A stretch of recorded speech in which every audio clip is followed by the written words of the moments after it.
Hope in the Cities, which models honest conversations and sustained partnerships across traditional boundaries. Since 1990, Bob and his colleagues have led a sustained public effort for racial healing in Richmond, Virginia, which has become the seedbed for reconciliation processes, which has been adopted in communities across the U.S. and internationally. Bob's work in Virginia has been described by Governor Tim Kaine as providing a map of the future. It is the subject for his new book, Trust Building, an honest conversation on race, reconciliation, and responsibility. Next to Rob, we have Jenna Carter, and she's the project director for the One America Project, Search for Common Grounds program, which seeks to transform conflict here at home by generating racial healing and reconciliation in the USA. Jenna is a mediator and former civil rights attorney. Before joining Search, Jenna practiced employment, education, and civil rights law in Oakland, California. She was also a Sloan Fellow with the Center for Understanding and Conflict and the Center for Mediation and the Law. Before I go any further and explain the forum, I want to just say a few words about the center that I'm representing up here. The Center for Dispute Resolution was founded in 1986. It was the first Center for Dispute Resolution at a historically Black university. Its mission is to promote and provide comprehensive approaches to dispute resolution that constructively serves our culturally diverse society. It has trained over 100,000 people in workshops and seminars. It has one of the most diverse conferences in the United States, which is coming up this June. It produced the first TV program on conflict resolution in the United States. It gives an award to recognize individuals who have made accomplishments in the dispute resolution field, and has the James E. Jones Award to recognize individuals who have successfully contributed to removing barriers to participate fully in dispute resolution here in the United States. I founded MOCA, the Mediators of Color Alliance, and XSADR initiative to increase diversity in the field. Let me talk a bit about the forum. It's a little bit different because we're going to use an automatic response system, which David will talk about in a bit. This technology. If you don't have a device, what I'll call it, raise your hand so that we can make sure you get one. There's one person in the back, 2, 3, 4, 5.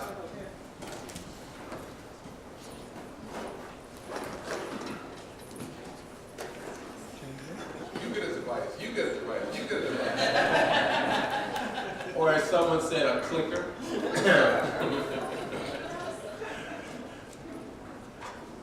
Okay, how we're going to work this is that David's going to start off with a few questions for the audience. And then after that, each panelist is going to speak for about 7 to 10 minutes. Then we're going to ask you to work in groups and come up with questions for the panel or for the audience in general. And we'll have index cards that will be dispersed to you, distributed to you. And then we'll have a person that will come around and collect the cards. I want to remind you to turn your cell phones off, put them on vibrate at this time. And you should know that David's going to take a few minutes on the automatic response system before we open to questions later on in the forum. And that's where we are right now. So I'm going to turn it over to David. Thanks so much, Marvin. Good morning, y'all. All right, so I appreciate that. Y'all got good home training. That's clear. That's clear.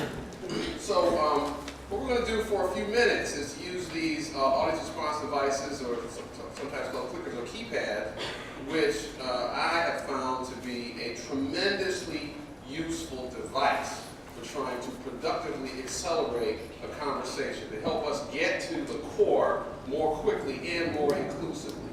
So we're going to use them to probe some things on this topic, as well as to give you a sense of how they can be used in other situations. Okay, as you can see here, one of the things that, there are a few things, benefits that these devices have. people can see themselves in the context of the group and make people feel more connected. You can draw group attention to diversity, provide instant feedback to presenters, reveal relationships between group members and their perspective, and productively accelerate groups getting to the core areas of agreement and disagreement. 4 different types of questions that we're going to briefly do. Demographic questions, which reveal diversity of identity. Experience questions, which reveal diversity of what people have done. Fact questions, which reveal diversity of what people know or think they know.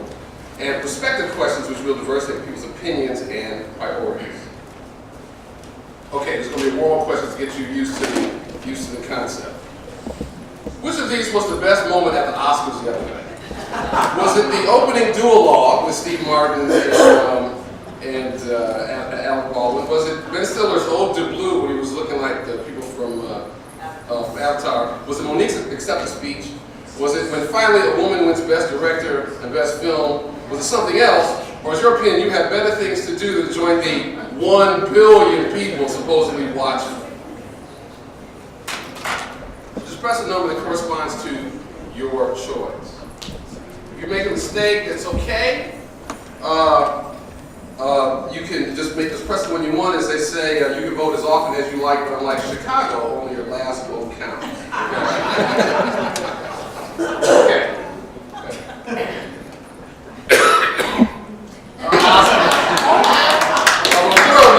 A woman wins for Best Director. So you still see the idea. We ask a question, you press the button, you see the answer pretty quickly. Okay, how old are you? If you're less than 25, press 1, 25 to 39, press 2, 40 to 55, press 3, 56 or better, press 4.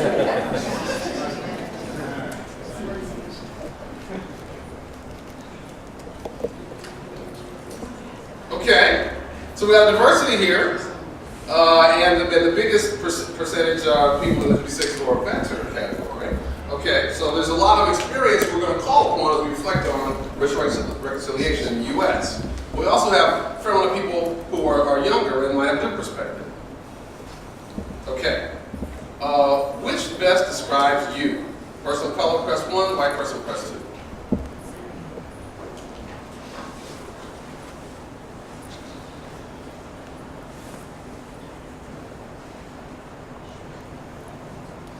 Okay. White folks in the house, right on. Okay.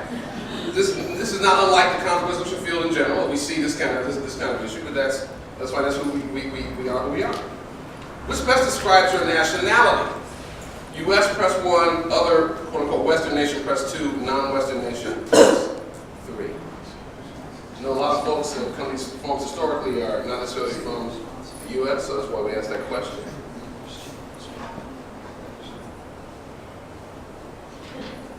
Okay, 86% of us from the U.S., other Western nations 11%, we see 2% from non-Western nations. Okay. How would you describe how your political ideology falls on the left or right spectrum? If you're kind of far left, like Che or Mao, press 1, left, like Bernie Sanders did, press 2, left of center, like Obama, press 3, center, like Alvin Specter, press 4, right of center, like Lieberman, press 5, right, like Ronald Reagan, press 6, far right, maybe like Joseph Stalin, for example, press 7, or something else altogether different, like Ron Paul, press 4.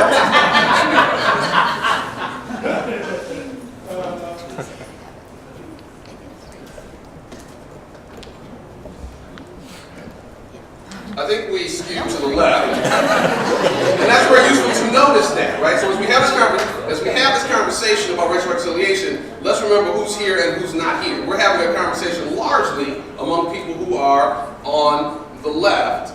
No, not that many people willing to claim Che or Mao. Somebody's very courageous, very nice.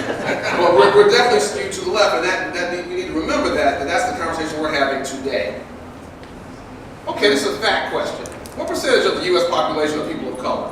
The 17%, press 1, 26% press 2, 34% press 3, 41% press 4, 48% press 5.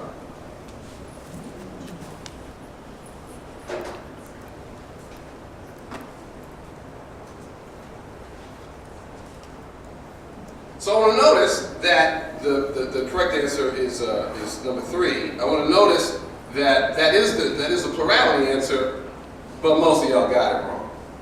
Right? So and these are people who come to the race relations seminar, right?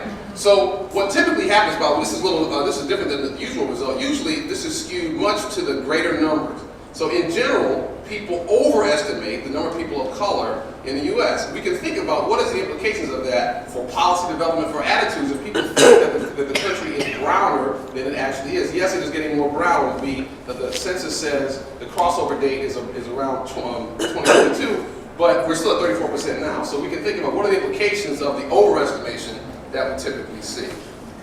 Okay, which of these is close to describing the organization you are primarily affiliated with? Nonprofit, number 1, for-profit, number 2, government, number 3, student academic, press 4, none of these fit, press 5.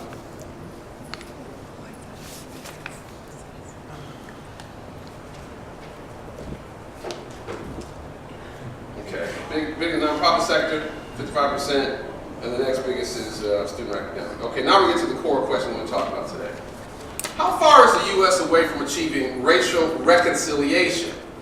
Would you say we have achieved it, press 1, pretty close, press 2, within sight, press 3, probably not within my lifetime, press 4, or unlikely to ever happen, press 5.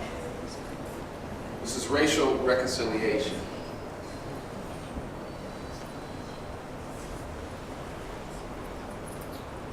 Your own personal opinion about that.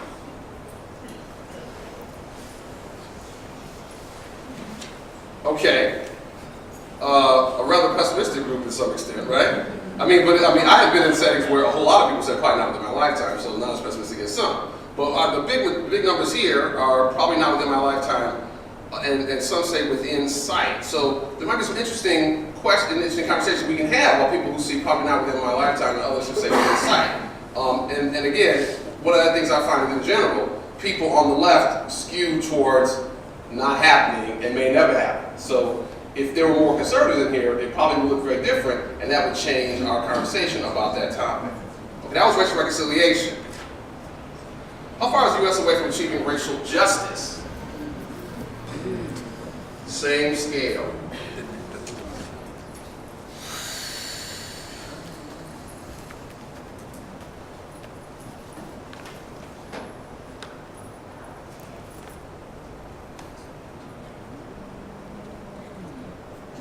Interesting, not that different really. Okay, so we can perhaps we might want to pursue is that distinction about racial reconciliation and racial justice. It's somewhat different in my mind. One of the things that the keypads allow is for us to actually cut questions by other questions. So it would appear to me, if we can see the people of color are in the blue, the white folks in the red, it would appear to me that the people of color are a bit more pessimistic about how we are in relation to racial reconciliation. So again, that informs the kind of conversation we can have. We're all intelligent people looking at perhaps somewhat a slightly different universe based on who we are. That's a racial reconciliation question. Let's see, the racial justice question.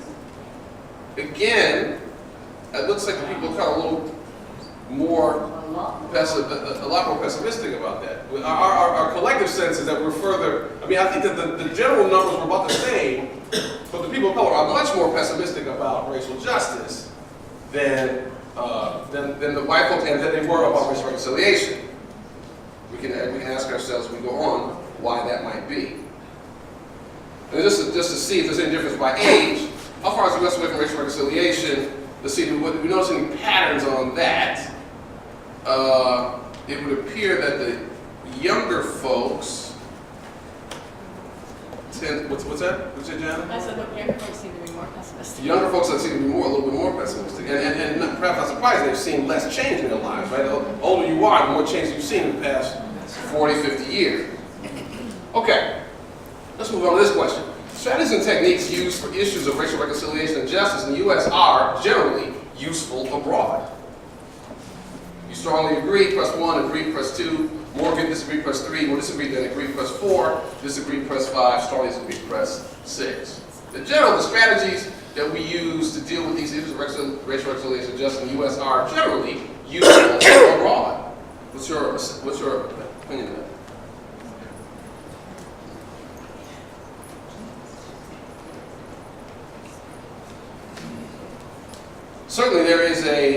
there's a spectrum, but I can't help but notice that, let's see, 10, 43, 61% of us tend to agree, whereas on the order of 38% of us tend to disagree. So again, as we try to talk about the role of the U.S. in working on these issues abroad, we have some difference of opinion about whether the strategies we use here, in fact, are generally useful or generally not useful.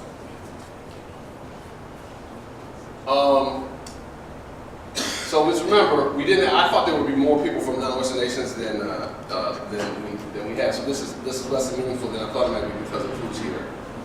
Okay, strategies and techniques used for issues of racial reconciliation and justice abroad are generally useful in the U.S. Same scale, strongly agree to strongly disagree. The strategies that people are working this issue all around the world. Your opinion about whether or not the strategies that are useful other places are generally useful in the U.S.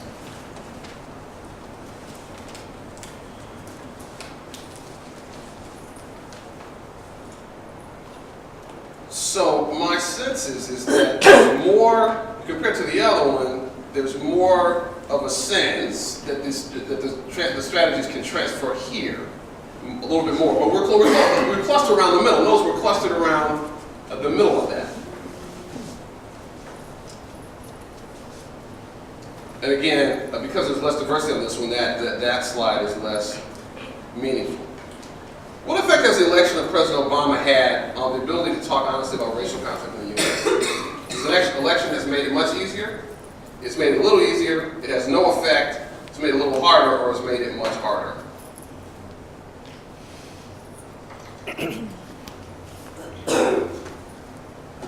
So talked about that this is a harbinger and certainly an important milestone in race relations, but what do we think, how do we think it's affected our own discourse, our capacity to move forward? Big numbers on, it's made it a little easier. Some of us think it's made it much easier. Can't help but notice though, at least 18% of us, 1 out of 5 of us or so, believe it's made it a little harder. So as we begin to talk about racial reconciliation today and the modern prospects for it, let's recognize that there's different perspectives about that, about whether or not this important historical fact has made it easier or more difficult. And let's see, how do the ages vary on that? Let's see. I'm a little colorblind, so somebody might have to help me out here. It looks like the older folks tend to believe it's made it much easier. It goes from easy to the top to the bottom. Is that right? Yeah. So that's again, the older folks have seen more change, and they view the election of Obama as being a bigger harbinger for change. Okay. All right. Well, I've taken up enough of your time. I really appreciate that, but I thought this would be a useful precursor to our conversation. So let me take this down so we're not distracted, and we can move forward. Thank you so much.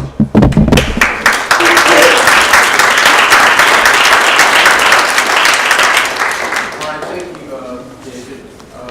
We're going to have our panel speak to you for 7 to 10 minutes, and since David was off, we'll come back to him a little later. So we'll start with Rob.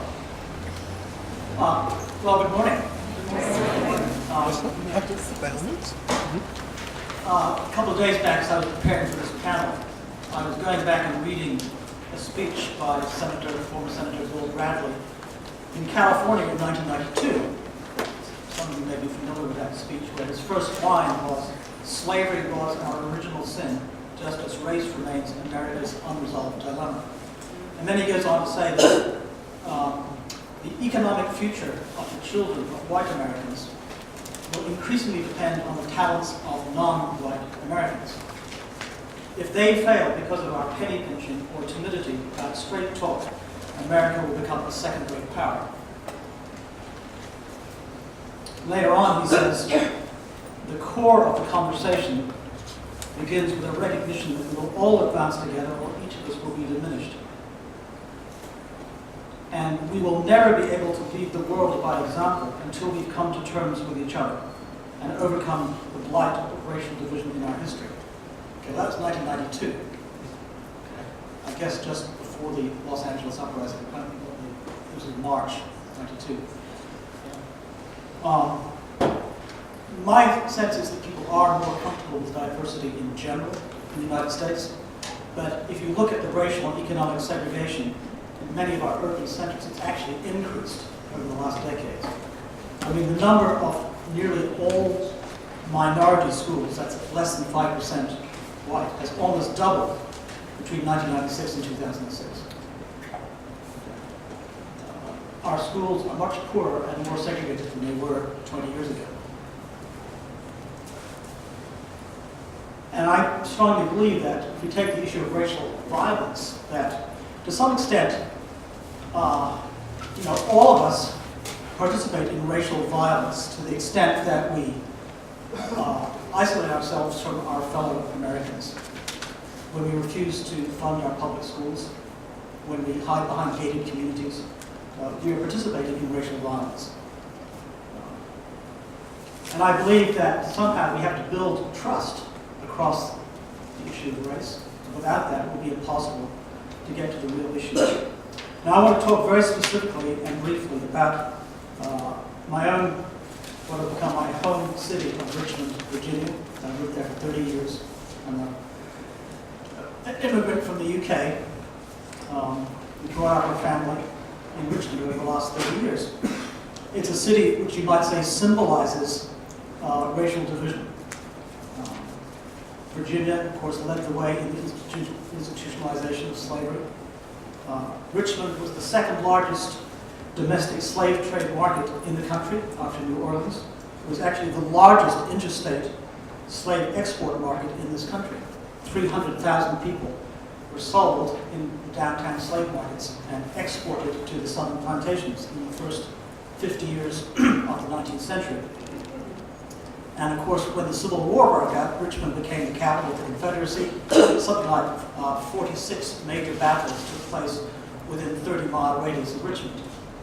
And then we distinguished ourselves by leading the campaign for massive resistance against school integration. One county just outside of Richmond actually closed its public schools for 5 years to avoid integration. So that's Richmond, right? And what has been remarkable, I think, has been over the last few decades the way in which a city that most represents racial division and racial injustice has begun, and I would say emphasize begun, to find a way to move towards real dialogue and real healing and unexpected partnerships. This was a citizens' initiative launched in the early 1990s with the theme of honest conversation on race, on reconciliation, and responsibility. And the guiding thought was that the very place where racism began in its worst form in the United States could be the place where the healing process begins. And the two components that I think have been important to that experience, first of all, has been dealing with history and historical memory. Historical memory may be different from written history, okay, and you have to deal with both. And recognizing that historical memory can be a container for grievance if it's not addressed. And of course, historical memory is also can be a mechanism for avoidance and creation of myths. You've only got to go down Richmond's Monument Avenue to understand the extent to which mythology can develop around wounded memory. And how do you begin to honor the different stories? Because all of us have our different stories, which may be different, but they're important. And so for the city of Richmond, the mechanism became what we call a walk through history, a physical walk through history, where for the very first time, some of the sites and places and events in history were publicly marked for the first time. The slave market downtown, historical markers, the dock where ships landed. These have never been ever acknowledged, let alone marked before. And to have the entire community come together and do this, important thing about this was it was not just a group of what you might say well-meaning liberal activists, but this was the business community, government, people of the different faith communities. So it became a mainstream movement. And it creates an agenda for healing by allowing the conscience of a large number of people to be activated in a very positive sense and liberating people from issues of guilt and avoidance and resentment, and to begin to be able to create what we might call a shared narrative, to be able to take ownership of our joint history. Because we came to the conclusion that we cannot heal separately, we actually need each other to do that. And so my colleague T. Turner, who's an African American, could stand at the foot of the Confederate monument and say, at first I saw the pain that I had experienced as a black man, but now I realize that monument was built out of grief, and those people need to be healed also. Now we have a $150 million proposal by the city of Richmond to create a heritage site and a national slavery museum at the site of the old slave market. We have a reconciliation statute linking or commemorating and beginning to heal the wounds of the Atlantic slave trade. And when the burial site, the burial ground of slaves and African Americans was scrapped as a building site, it was the sons of the Confederate veterans who came out in support of preserving that site. So you've got a conversation going on between people of different backgrounds. A national Civil War center in Richmond, which for the first time tells the story from all three perspectives. Important to recognize that the North was equally involved in the issues of slavery. The largest slave trade in U.S. history was based not in the South, but in Rhode Island. 60% of U.S. slave voyages actually originated out of Rhode Island. And you want to get a hold of a documentary film called Traces of the Trade, which tells the story of the DeWolf family. It's worth looking at. And it's very important for the South to see Northerners recognizing their complicity in the issue of slavery and racial. I've got 1 minute. The second piece has to do with honest and inclusive dialogue. And I think one of the things that really we learned a lot from was William Raspberry, the Washington Post columnist, who said to us once, we've forgotten the difference between problems and enemies. And the focus on enemies causes us to lose energy from the search for solutions. That for us meant being willing to reach out to people who we might normally regard as being beyond the pale. And I think especially, and I speak as someone who comes from the liberal left, the recognition that our assumption that we are the solution and others are the problem actually becomes a big obstacle for racial reconciliation in this country. And therefore the engagement of the business community, the engagement of people on the conservative side in a place like Richmond has been absolutely essential. And I can tell you more about that. But an important lesson for me was shared. This is my last comment. The great African-American community builder in Richmond said to me soon after I arrived in Richmond, and remember, I'm coming from a labor background in Scotland, arriving in Richmond feeling like I arrived on a different planet. And quite quickly judgmental of many of the conservative Republicans that I found myself bumping up against. And John said to me, you have to build a bridge of trust that is strong enough to bear the weight of the truth that you're trying to communicate. That was a very important insight for me, and I think it's been a foundation of the kind of work for honest conversation and inclusive dialogue that's been going on in the city of Richmond for many years. Rob, would you say that again, please? You have to build a bridge of trust that is strong enough to bear the weight of the truth that you are trying to deliver. All right, thank you, Rob. Jenna? I'm a trial lawyer by training, so I don't do well sitting behind a table talking to y'all, but I'm going to do my rest. We like to stand and move around. But good morning. I just got back from Selma, Alabama. I just was in Alabama for the weekend. So anybody know what was happening in Selma, Alabama? Everybody? Okay, it was the 45th anniversary of Bloody Sunday. Sunday, to the day, 45 years. And a group of us went to Alabama, went to Birmingham, and we sat in the 16th Street Church and heard from two women who were in or near the bathroom when the bomb was thrown in the bathroom and killed 4 little girls. We sat in First Baptist Church in Montgomery.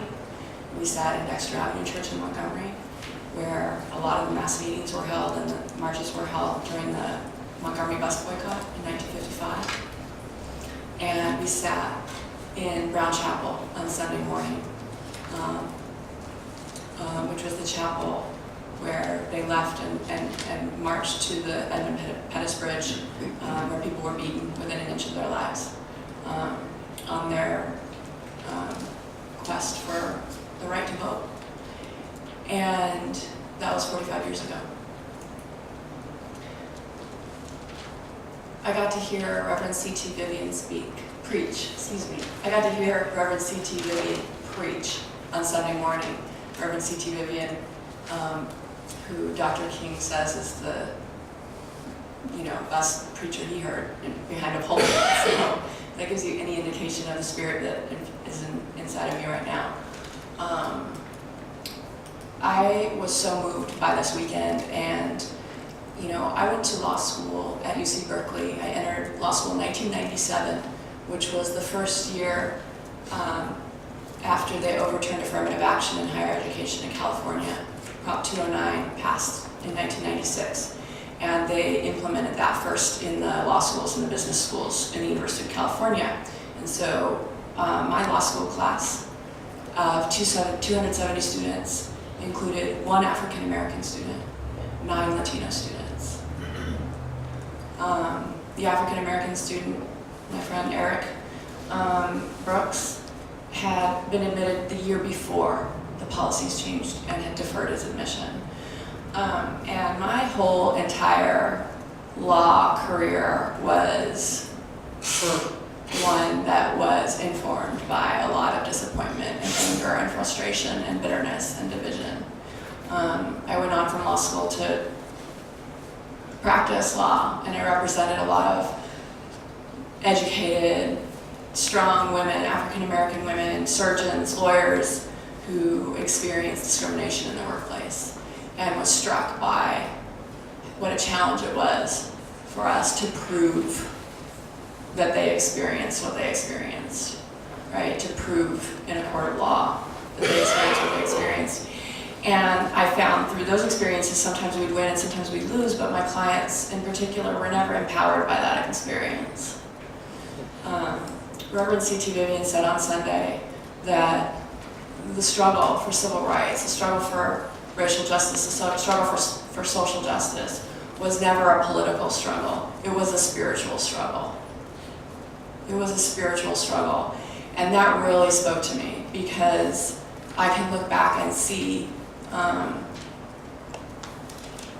my own path and work as an organizer, as an activist, as an attorney,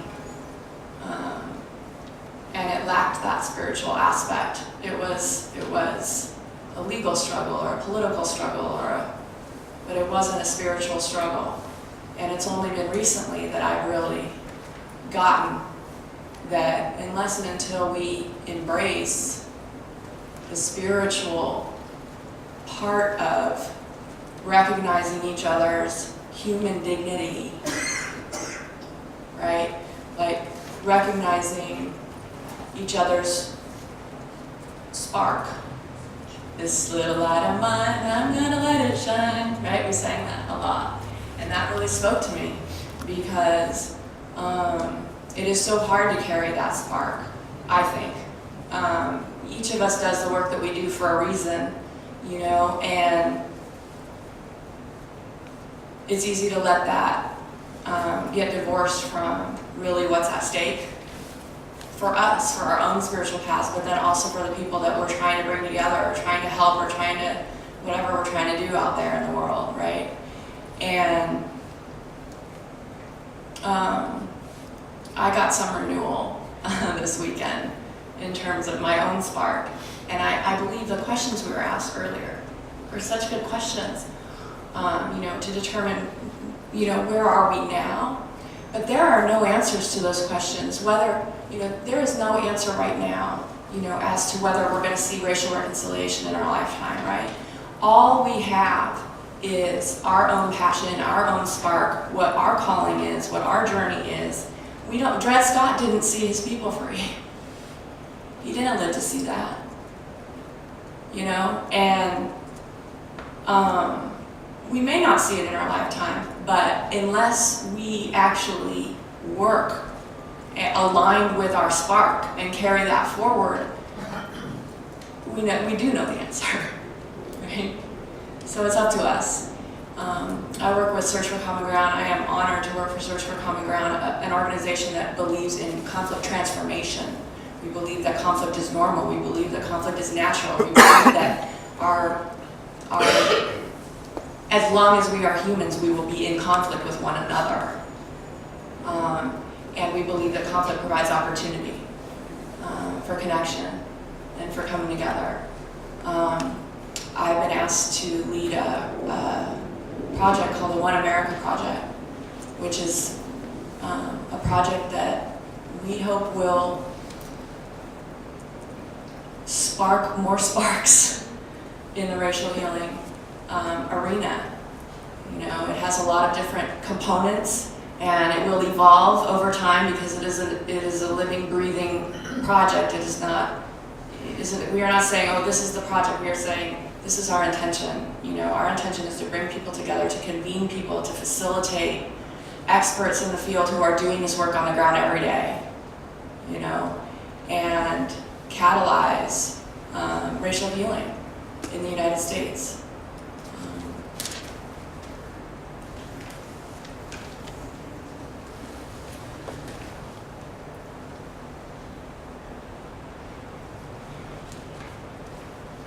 That's all I have to say. Thanks for listening. Thank you.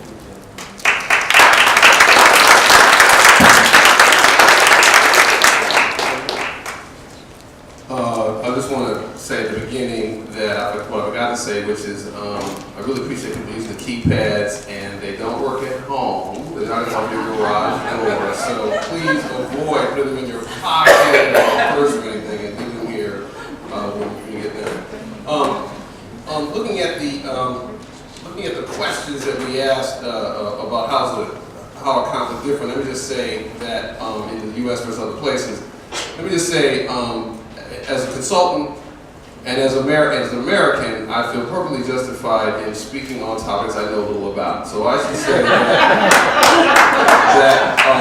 I personally think that the conflict we face, the racialized conflicts we face here, are in fact very different than we see around the world, Europe or other places. I think that we're at a whole other level of evolution around that. And again, I haven't spent that much time overseas, but again, I have opinions without justification. But I think that we have made a lot of progress over the last 30, 40 years, and we're not likely to see the level of the same kind of outbreaks of mob violence of majority groups against minority groups that we sometimes see breaking out in other places, because I think we're at a whole different level. On some level, we have to own the fact that we have caused a value shift in the U.S. and we see that in survey data, and I think you can see that in your personal experience. And I think that part of our goal is we have to keep pushing and struggling, but I think that the value shift that basically produced results like in the late 80s, early 90s, David Duke winning a majority of white votes in Louisiana, I don't think that is likely to happen again. I think there's been a significant value shift, and so we have to recalibrate what the struggle is and how we talk about it in order to move that forward. And I think it's very different than what we see around the world. In my mind, the fundamental task that we have to try to push the agenda forward is really to get people to just construct a narrative around two different things. And one is intrapsychic, and the other one is structural with society. On the intrapsychic level, I think we have to, because we have in fact won the values shift, the values argument, what has happened is our residual prejudice has become almost verboten to talk about, verboten to admit. And we can see that from all the blow-ups we see in the media with all sorts of the celebrity of the month who's now having a diversity problem and needs a coach, right? So there's been a collective shift around that in values, and I think that the residual prejudice has at some level diminished and gone underground and become difficult to talk about. So I think that one of the fundamental things that we have to do is to move so that we can talk about the inherent ambiguity between implicit bias, in other words, bias I have towards you that I'm not aware of, and speculative attribution. You think I have a bias and I may or may not have that. I think there's no other way around that not besides dialogue. So part of what I think our task is to spread the tools of dialogue so people engage around that topic and engage around the ambiguity. That's the intrapsychic level and the interpersonal level. I think that the other issue we have to start talking about in a better way is structural inequity and the legacy of these of structural disparities that exist all around us, but that are hard to admit because it doesn't really comport with our notion of a meritocratic society. So I think that part of our task as peace builders, as racial healers, is to come up with better mechanisms to have people from a variety of political standpoints talk about that topic in a way that is not necessarily blaming, but about taking responsibility. I wonder, with all due respect to the other panelists and to my own spirituality, whether or not the frame of it's a spiritual struggle is most productive for both of those tasks. I actually think that the task of getting people on the first issue, the inherent bias question, is less productively framed as a spiritual task. Although the second one might be. The fact that we still have people, a whole set of people who are languishing in prisons and languishing on welfare and all sorts of problems, we might be able to frame that in a spiritual way, and that might be productive. So I just say, my feeling is that as a society, as an industry, as a vocation of people concerned with this issue, we need to have some conversation about what is the best way to frame issues that are going to wind up disseminating a new perspective and awareness to more and more people. My sense is that part of the task and the risk is to especially talk about that last point, the point that Rob made about that Bill Bradley said, the fact that we as a nation suffer collectively because we have a whole bunch of people at the bottom who are left out. Right? I think that we need to figure out, as people on the left and people into racial healing, we need to figure out ways to talk about that in ways that engage people. But let's just face it, there's a risk in that, right? You bring that up to Rush Limbaugh, you bring it up to Glenn Beck, who is responsible for the fact that there are people stuck at the bottom, right? So we have to learn how to have conversations around that topic that invite responsibility taking and invite more complex thinking in a media-driven world that does not necessarily encourage complex thinking. I think that's part of our task. And I'm not sure that we're doing that well. One of the things I do think is that part of our opportunity is to use the Obama election to both strengthen our peace building, our racial reconciliation work, racial justice work here at home, and perhaps abroad. I think that one of the things that my sense is that on the left that we can face is that there's an opportunity that the Obama election has for us to all shift the previous racial conversation. I think the previous racial conversation is all about is America good or bad. I think that the opportunity in the Obama election is that for once everybody can say, wow, wasn't that great? Isn't America great? And I think that people on the left tend to be unwilling to stand in that space, to stand in that comfortable, enjoying space. And we're say, well, not really though, because everything's still messed up. And I don't know if that kind of reflexive response in a dialogic way is useful for the task of engaging other people in the question of how do we move forward. So I do think there's opportunity in that. And I also think that from a global perspective, that if we can, people on the left and the right, can embrace how far we've come in the last 40, 50 years and really own how bad it was and own how much better it has gotten. If people on the left would like to do that latter one, I think that will help our our effort to try to move people to the value shift that I think we have experienced in this country over the last 30 years. I know I'm close out of time. Our task, I think, is to, again, disseminate our skills and techniques for dialogue and do a much better job at that and have much more discourse as a community about how we do that, and to evaluate how we do it, and to experiment, and I don't think we do that very effectively. And I think that if this movement is going to create more sparks like we need to do a much better job at talking about skills and techniques for moving people forward. And I think that much of our conversation is not enough is at that level. And so, and finally, getting back to my favorite thing, trying to change the world one keypad at a time. One of the things that, one of the reasons I use this tool, and at the Western Business Center we use this tool, is because part of what we have to do, again, is to help people see the diversity. We have to go, I think we made enough progress in how people move towards, away from thinking that people in other groups are less than consciously.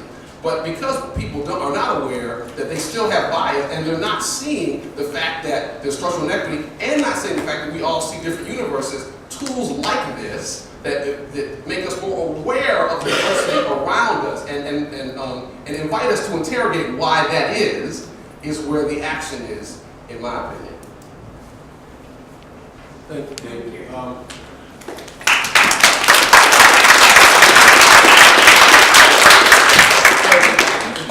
From what our panelists have said, each one said something that moved me a bit.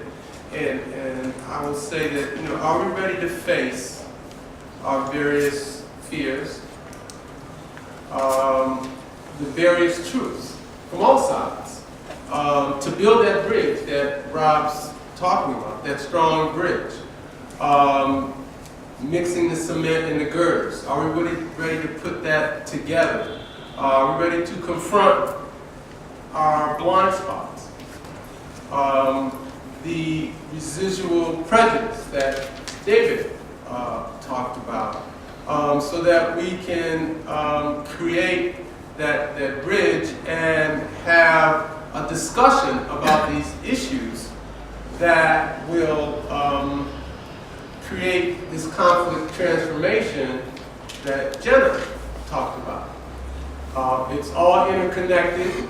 It's hard work. On the surface, it's real easy cognitively. But I think there's more to it. It's more than spiritual. It goes to our inner selves. Our emotional intelligence and what we feel about it. It's a fear. Why can't we have these discussions? Hell, this stuff's been going on for years. Hundreds of years, and we still can't have honest discussions for whatever reasons. And there's a lot of truth in what everyone says is speaking their own truth, but we need to get to the bottom of it. So, our next, we're going to break into groups, in groups of 7 to 10. It'd be good if it would be a diverse group, so if you can. Break into groups of 7 to 10, and we'll have some questions for you. Is that correct? All right. How long do you want to talk? We will give you the signal. Okay. We're going to give you a question after the break up. We're going to give you questions after the break up. First form of group, and then we give you a question.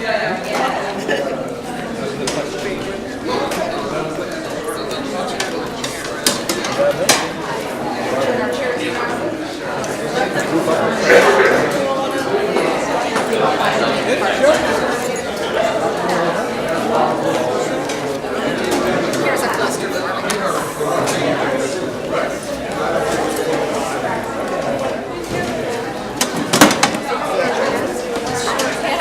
Rachel. This is the project you're working on, Janet.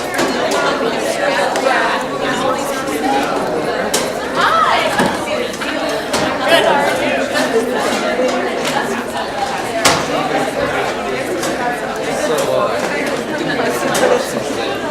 Okay, so here is the task of a small group.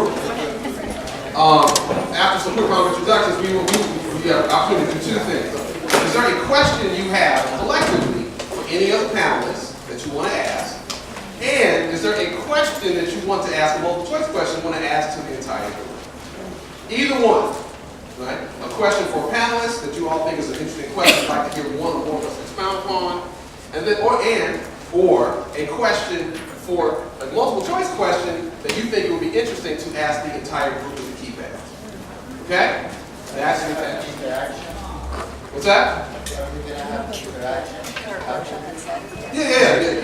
That's why the questions for the group, the question for the panelists will read that interaction. The question for the key pads also gives some interaction too. I'll send you.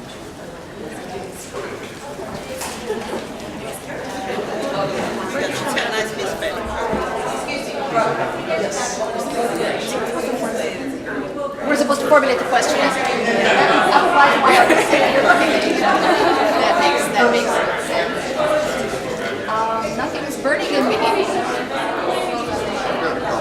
like to ask Rob.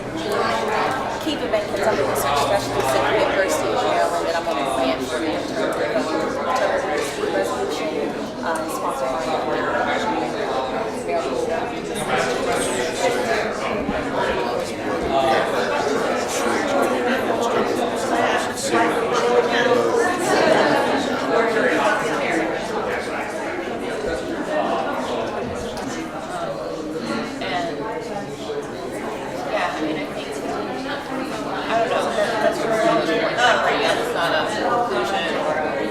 question, but I just wonder how that sounds to you, how that might have resonated to your ears, if you've heard that or not.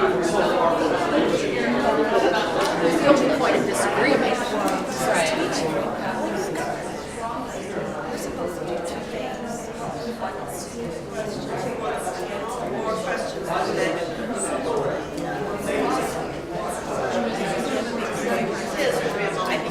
As a big third way person, I think it's a lot of fun. I feel like it's something that has to be.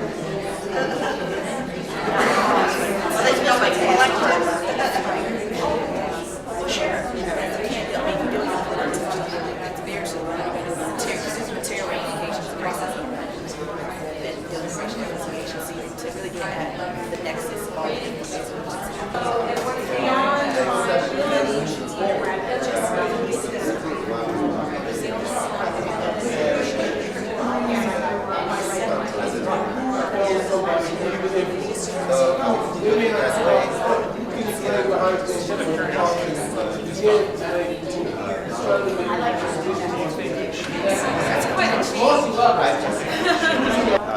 They're real racial community, but not the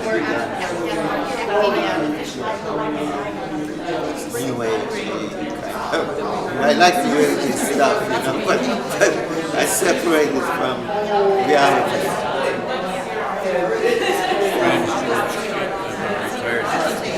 Plant scientist, pesticide program, EPA,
there are a lot of people that benefit from that, so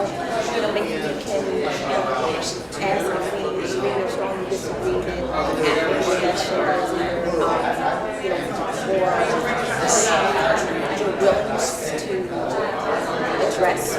Panel, but not That's fine. You take questions from the panel. Eliminate gender.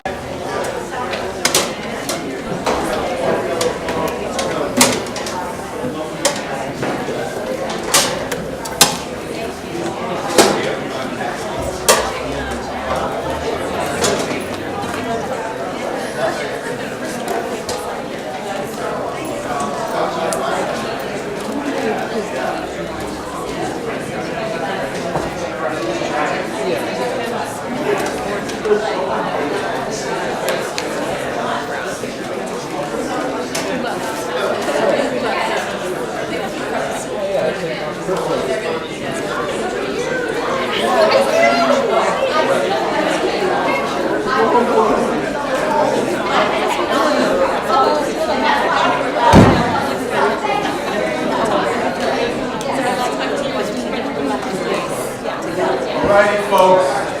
I have the question, so I'm going to randomly. I'll be biased on the ones I can read first. I'll say that.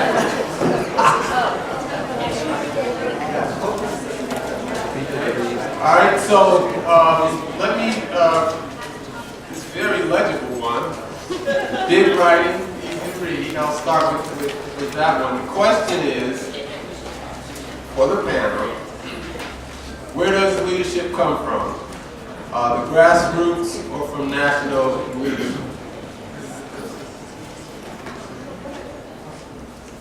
Both. Anybody want to expound on that? Yeah, I think it comes from both. I think one of the things that those of us who may not be in national leadership can do, I think, is with our elected officials and others to give them a sense that there are a group of people who will support courageous initiatives. Right? I think every political leader is looking at where's their support base, and I think the community as a whole needs to give courage to our leaders to take risks, to stick their neck out, to do the kind of things which maybe board things. So I think it's going to come from both. I think one of the failures that I see on the national level is not to look to the grassroots, thinking that you know the answer and that you have the answer without reaching into the grassroots to deal with the issues. John, on that really quickly, I would just say that obviously the answer is both, but I would also add that there is no substitute for leaders making it safe to do things that are risky. Like we all need to come behind that with techniques and programs and all that, but I think that there is no substitute for that. Thank you, David. Next question. How in the U.S. do we get past the black-white dichotomy? Go through it.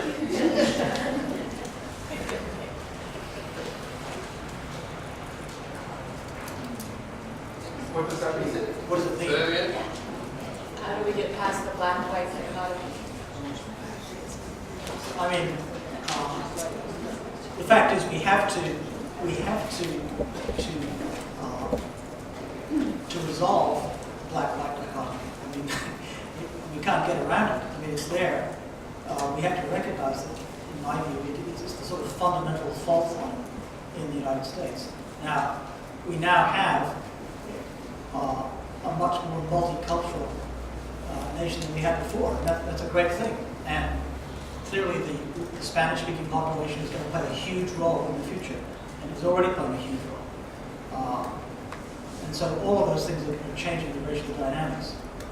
But we can't get away from the fact, I don't think, that fundamentally the fault lines do run along black-white lines in this country.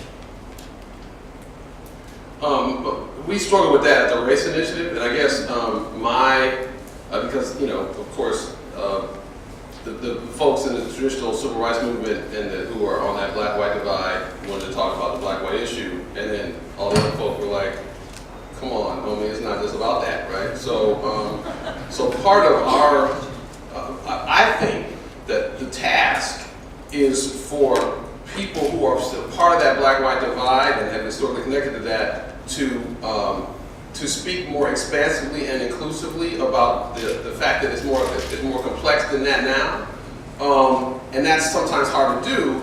And I'll say as a black person, especially when I see the discourse shifting to other issues when, you know, my people still in the ghetto or whatever, right? So I feel it hasn't been addressed. So that's on us. I do think that it is naive for people who are part of that, who are either part of those other groups or in favor of discourse with those other groups, to not act like there's a fundamental wound whose architecture still affects the rest of it, right? So I think it's a both and on that, but there has to be give on both sides in terms of us expanding our own discourse beyond our perhaps narrow interests.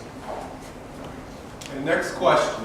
Do you reach young people and engage them in discussing issues around race relations? I think the question is how. Okay. How do you? I mean, my perception is that the younger generation, their view of race relations is very different from my perception of my generation. And I think it's true. Every generation, because of an evolution in how people look at it.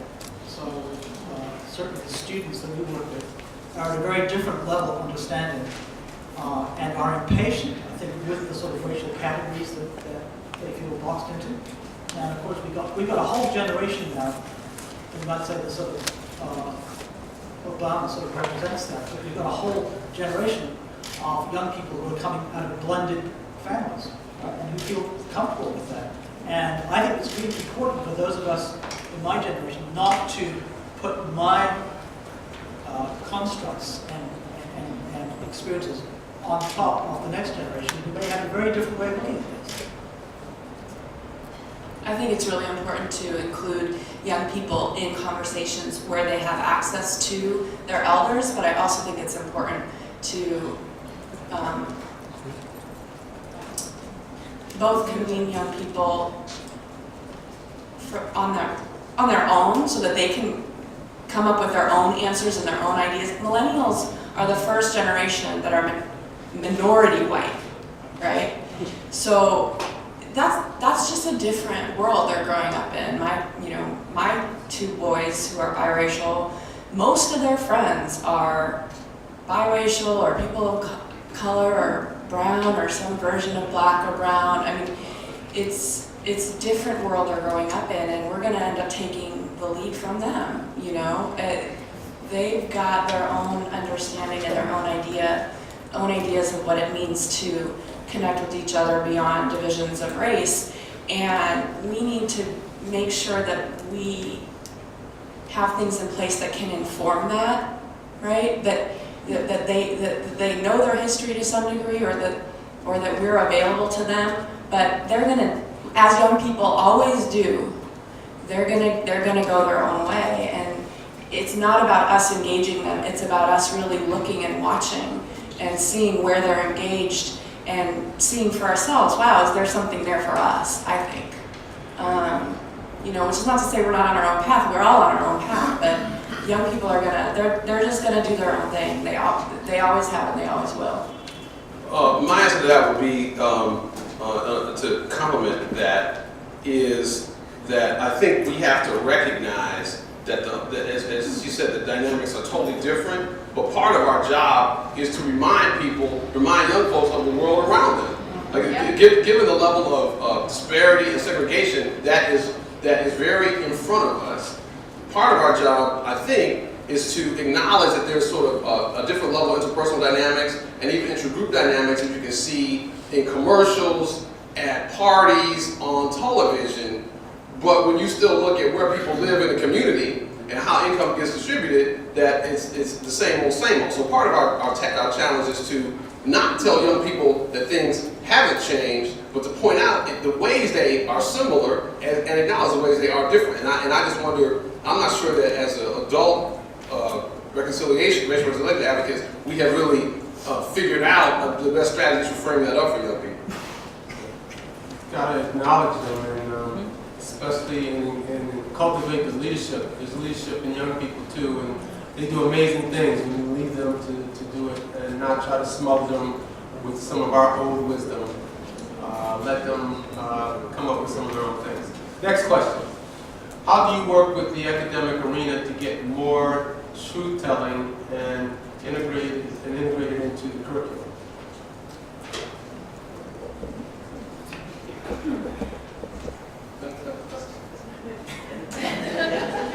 It's like the voice of God. Well, Yes, well, thank you very much. so my feeling on that is there's a couple of issues about the role of academics in my view. One, and I kind of alluded to this earlier, I do think that as a profession, we are just horribly inarticulate about all the research that demonstrates the role of implicit bias in our society. We need to be able to just rattle off studies and findings because they can be very persuasive to people to try to show them that just because you don't think you have a bias don't mean that you don't. I mean, I think that there's a whole legion of studies around that, but I find that practitioners don't know that literature hardly at all. So that's one aspect of the academic issue. I think that there's struggles around the country. You went to Berkeley too, so I was at Berkeley when the American Cultures requirement came through, where people the requirement was put through by the Academic Senate over a lot of resistance to force people to take courses that compare different cultures before they got out of school. And that kind of struggle, I think, is an important struggle. What we see now is the movement to create diversity, inclusion officers, right, and sometimes vice chancellors. I think that those things are created somewhat through enlightened leadership, somewhat through struggle and pushing. And so, I guess my sense is that there's that struggle and pushing that still has to be done, as well as people trying to talk to their academics, the fellow academics, about opportunities to use the diversity in society, in the classroom, to the benefit of their pedagogical efforts.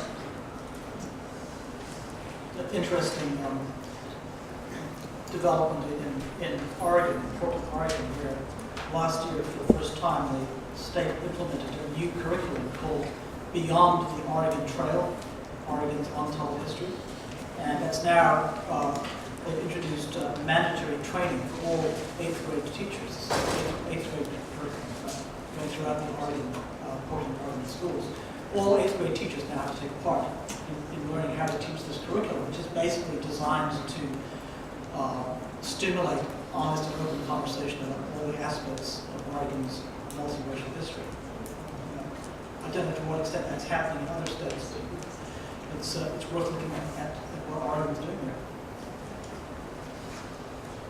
All right, next question. How do we introduce complexity into the media to effectively address racial reconciliation? We were just talking about that. Search for Common Ground actually has done a lot of media work internationally, and it's not my place at Search for Common Ground, but we have a television show called The Team that runs in Kenya, and it's the second most watched television show in Kenya. And what it does is it's produced locally. It's produced locally by local people in Kenya, and they write the scripts based on their own experiences of conflict, and they create the stories, and they film them, and they act in them, and it's about a team of football players, which we would call soccer players, that are all from different backgrounds, and they have to learn how to play together to win.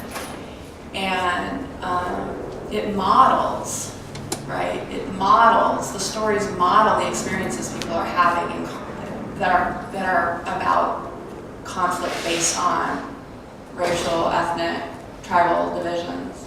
And I think that's one of the things, one of the parts of the topics of today's program is about whether there are things we're doing internationally that can be applied in the USA.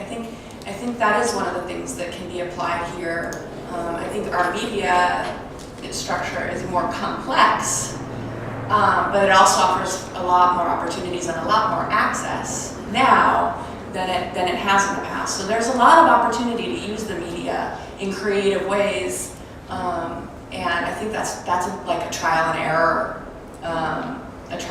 process. You throw a lot of stuff out there and see what sticks, because you never know what's going to go viral. You never know what's going to make, what's going to be a hit, and that requires some resources. One of the things that we can, all of us can do is to provide our local media with, well-produced, well-written, accurate information.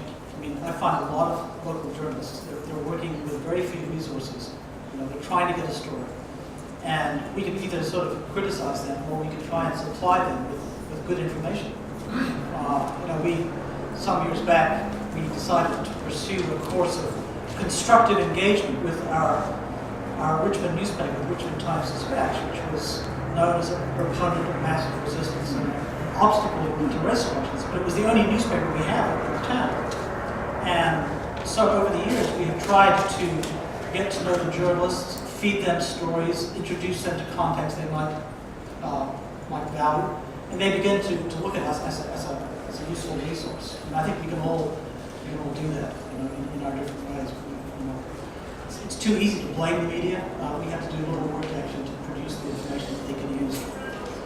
So let me just say something about that. So first I want to say, Marvin, whenever you want, I have translated some of the questions that people offer. We can do that whenever we want or not. My answer to that question, I think that the idea of creating an entertainment program that tries to put issues of conflict resolution on the table is the kind of creative use of media that we need to think about here. How come there isn't a TV show about there's a part of CRS, Congressional Research Service, that goes around the country trying to put out conflicts that are about to erupt?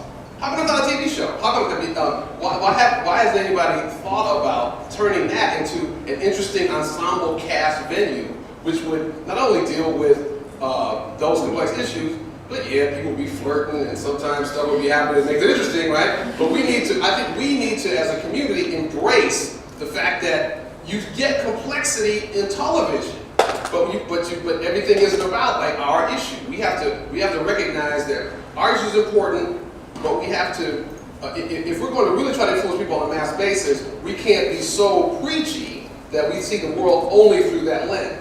And that means that has both from a messaging standpoint and from a media a venue standpoint. Why don't you take it if I've got about 3 or 4 more cards, but okay, time we might sure. run out. So, okay. Everybody grab your keypad. We have one to grab another.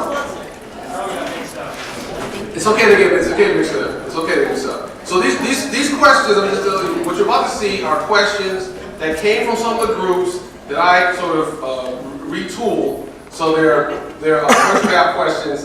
Your indulgence is appreciated. Okay. To what extent is the frame or title "One America" a viable collective goal that would engage the diversity of the U.S.? I think that's very engaging, press 1, engaging, press 2, somewhat engaging, press 3, neutral, press 4, off-putting to many, press 5, very off-putting, press 6. I feel so on the spot. Somebody ask a question.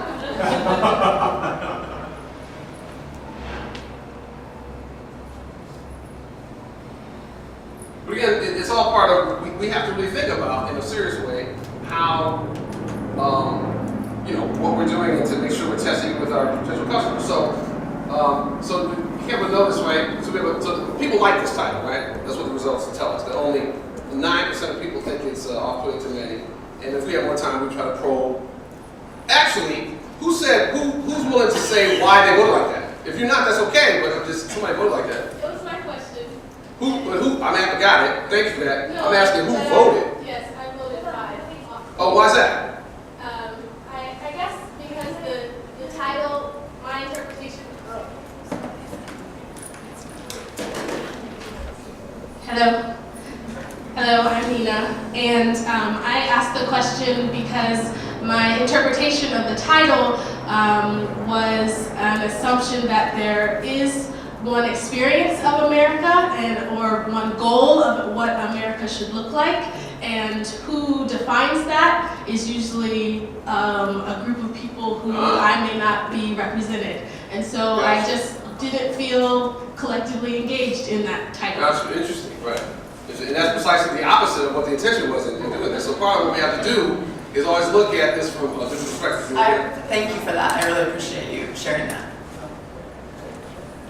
The way we fund public schools, forgive me, that's obscure, could be considered a reflection of racial violence. The way we fund public schools could be considered a reflection of racial violence. Strongly agree, press 1. Agree, press 2. Neutral, press 3. Disagree, press 4. Strongly disagree, press 5.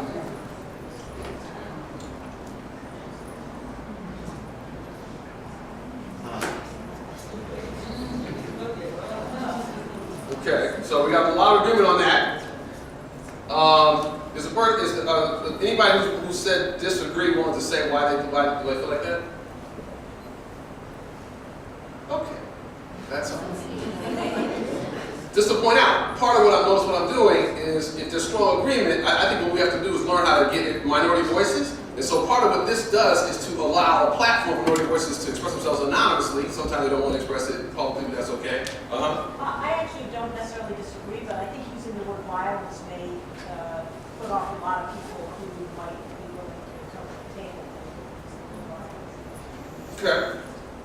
Can we just ask some people with comments? Say it into the mic. Okay. Your point is that people who make the Rachel, your point is people say something, they announce who they are. Is that what you're asking? No, I just think just Speaking to the mic. So you need to speak into the mic. Gotcha. Okay. How big a problem are neighborhoods that reflect choices, people's actual choices, not discriminations? But it's just be racially segregated, forgive me, racially segregated neighborhoods that reflect people's choices, not discrimination. Are they a big problem, a minor problem? It can't be a good thing or often a good thing. Again, how big a problem are racially segregated neighborhoods that reflect people's choices, not discrimination?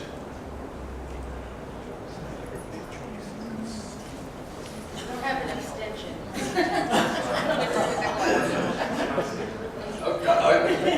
That's what you give me for your first draft questions. Forgive me on that.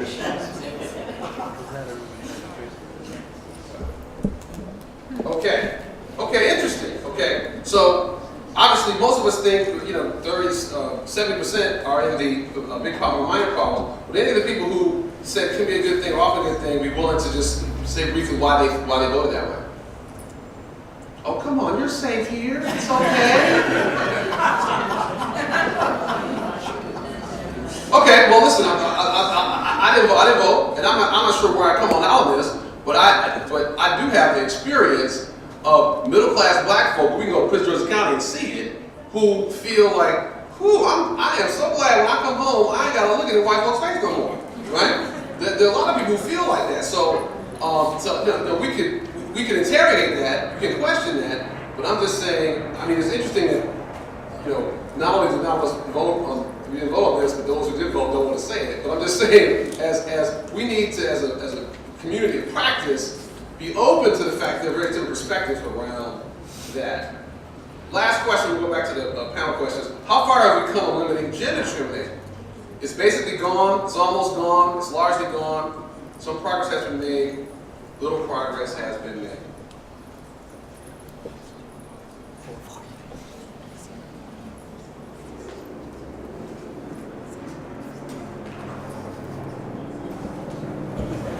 I think we have a winner on that one. Okay, so, interesting, we got nobody says basically gone, and we got to say little progress has been made, some progress has been made. Okay, so again, I'm going to... David, can you do the gender breakdown on those responses? We didn't ask the gender question earlier.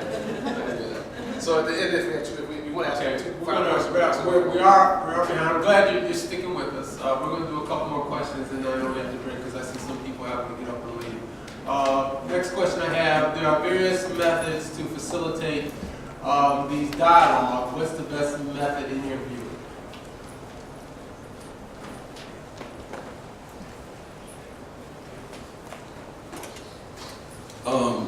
Well, I don't think there's any particular techniques. I mean, I do think that we all need to think about. There's several things you got to think about as you're trying to come up with dialogue models or design events. And I'm, happy to be here with my co-author of my, raise your hand, Lisa, co-author of a little book of dialogue for different subjects, who ushered me into, with pain, ushered me into the publishing world.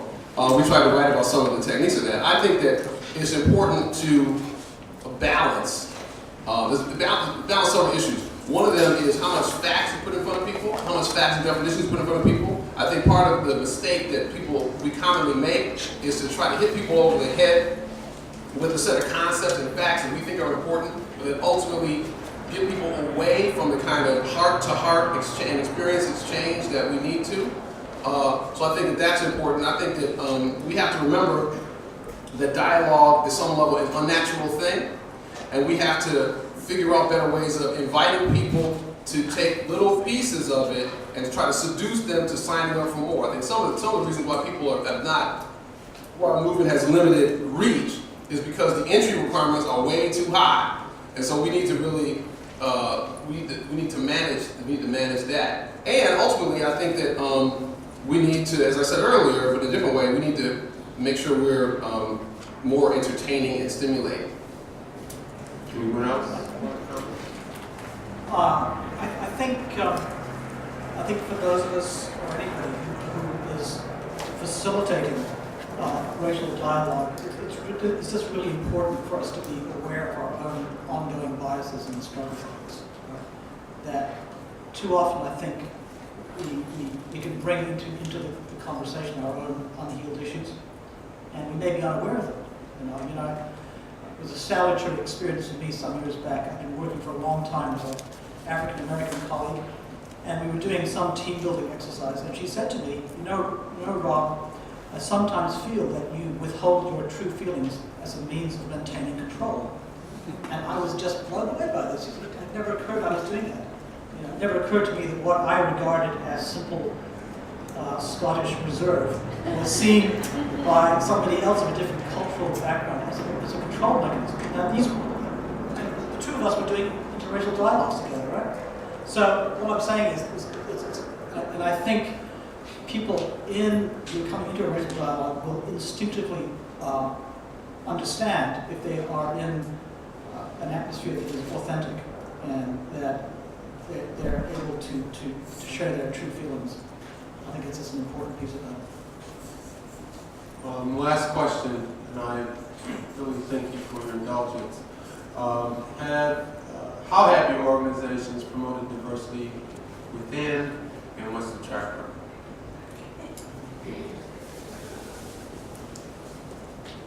How have the organizations worked within your organization? Well, my answer to that would be that on some level I'm a one-man consulting operation, so I think I'm doing pretty good.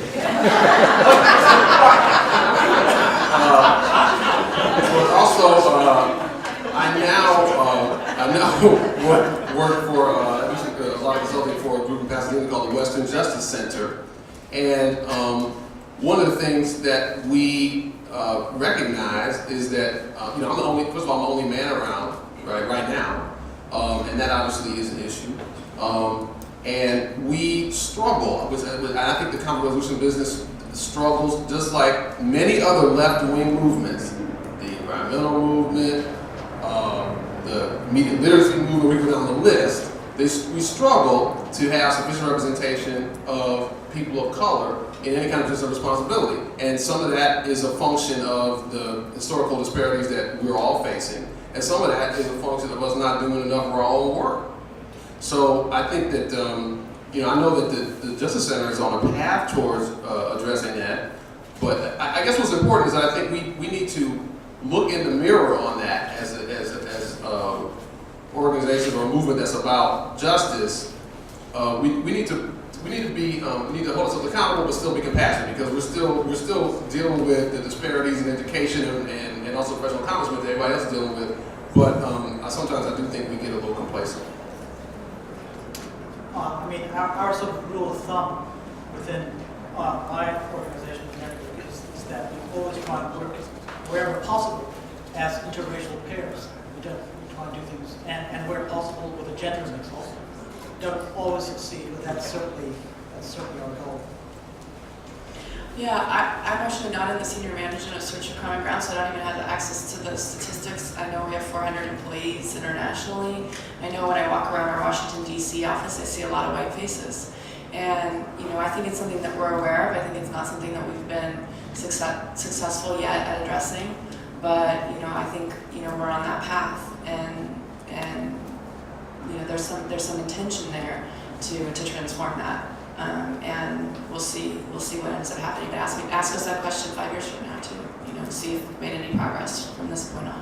That's a really relevant question, and few people know me, know that that's my passionate issue on every board that I've served on. You have to have people keep putting it in front of people to make them deal. Otherwise, they go to, what's the mission of our agency, blah, blah, blah. We got to work on this. We got to keep putting it in front of people to make them deal with it. This is another thing that people don't want to deal with. And so until you get board members or people who are leaders that really want to do it, it goes down from being on top to 3, 4, 5, 6, 7 in terms of what the organization needs to do. David's got 2 evaluation questions. One, we got, it's going to take less than 1 minute. How much did you express yourself in the session today? Not very much. I withheld some, I withheld a little, or I spoke my piece. How much did you express yourself at the session today? Various strategies we have. 5, 4, 3, 2, let's go. Okay, interesting for us to note that, because part of we create experiences for people, we want to interrogate how we did. So it's useful to note that. And lastly, to what extent would the keypads provide this experience? I mean, distraction, minimal value, some value, significant value.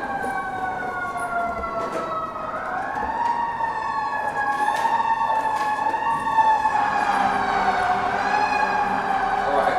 So thank you so much. So I want to point out to other peace builders, this is what it usually looks like. People love the keypad. That's why I think they're a key tool in our arsenal.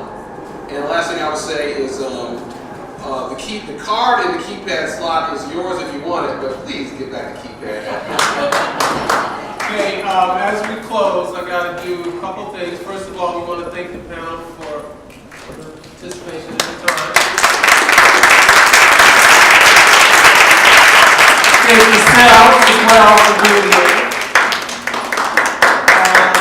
And we want to thank the sponsors. The next date for the next forum is Tuesday, April 13th, and I will ask you, this next announcement is from Michael Benefield. Michael, raise your hand. There's an event, Embracing Cultural Competency, on Monday, March 15th. If you're interested, see Michael. All right, thank you all for coming. Thank you.